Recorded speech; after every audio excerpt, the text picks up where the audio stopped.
welcome to TDM Talk Show. Until recently, the Macau government eased aspirations for democracy by often referring to the lack of social consensus around this issue. But in his 2012 policy address, the chief executive announced the beginning of political reform and referred the matter to the interpretation of the Standing Committee of the National People's Congress.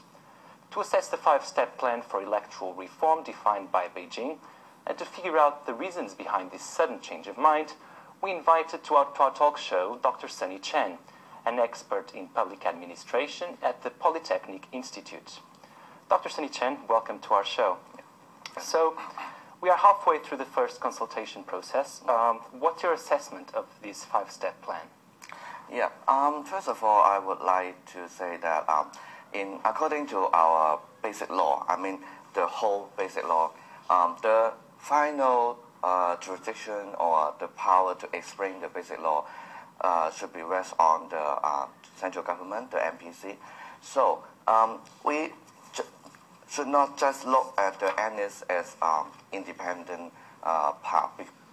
On the other side, it is a small part of the whole basic law. So if there is any possibility of change in the content of the basic law, the central government must have some action to explain, to allow the possibility of any change outcome. So it happened in Hong Kong already in 2004.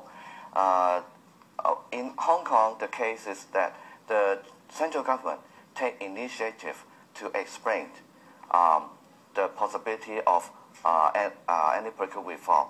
After that, the Hong Kong government start its plan for the change of the legislature, the so-called the timetable. So, but in Macau's case, it's a little bit different.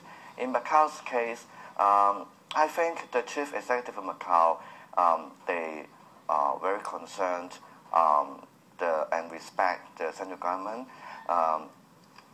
He wants to ask the recognition of the central government before any actions to start to discuss the possibility of change. So I think it's a good action because it will maintain a good relationship between the central government and the SAR government. But do you think this five-step plan that has been initiated recently, do you think it is an appropriate framework for everyone in society to be heard, for everybody to have a chance to voice their opinions? Yeah, of course. I think in recent years, there's many survey in Macau, and the result of the survey show that a lot of people concerned the political change or political reform or democratic development in Macau. Maybe I can just show you a very simple statistic. More than half of the respondent, okay, in 2010 survey, okay, more than half of the respondent said it is urgent to proceed the political reform in Macau, and also there is quite a large number of people, about 48% of the respondents said they want direct election for the chief executive. So, I mean, nowadays in Macau societies, there's quite a sizable population, they concern the political change, and they want to have more democracy in Macau. So, Professor Chen, out of the 8 preliminary sessions, only one will be open to the general public. Some directly elected lawmakers say this is not enough. Do you share their opinion? We want to be aware of that. First of all, in this month, I mean in January, this is just, how to say it, just a warming up period, because the chief executive want to have a report or to report to the central government. We want to have a brief procedure how to carry out our discussion of the political reform in the future. So this month is just a warming up. In this month, we are not discussing about the specific content of any details of the reform, not in this month.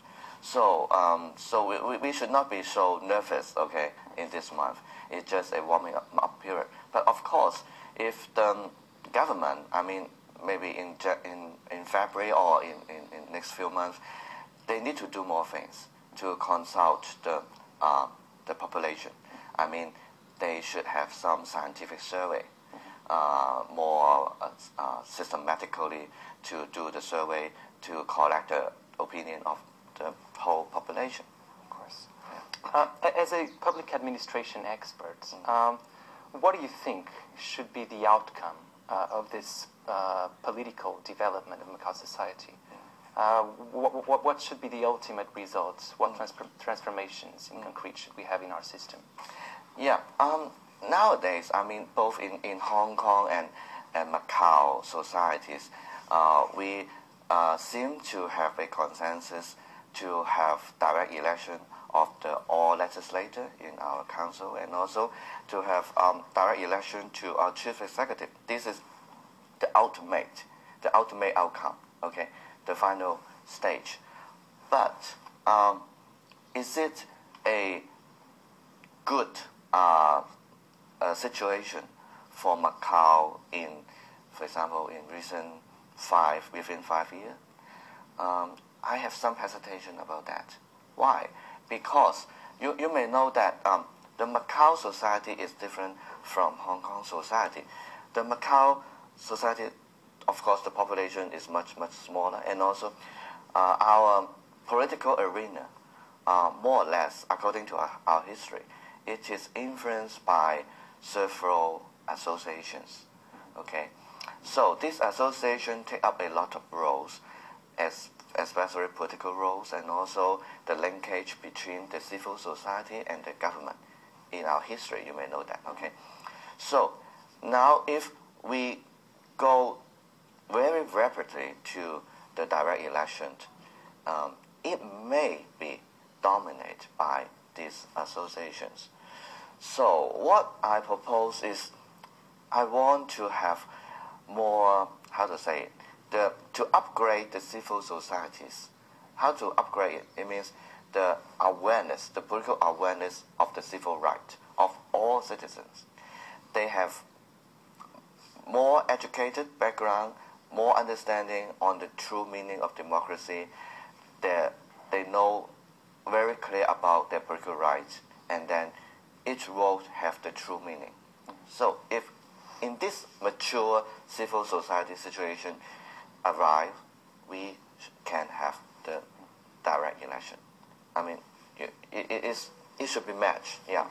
But so far, the proposal that is gathering the most support, especially among the political elite, is to increase the number of people at the electoral committee for the chief executive, and to increase both the number of directly elected legislators and indirectly elected legislators.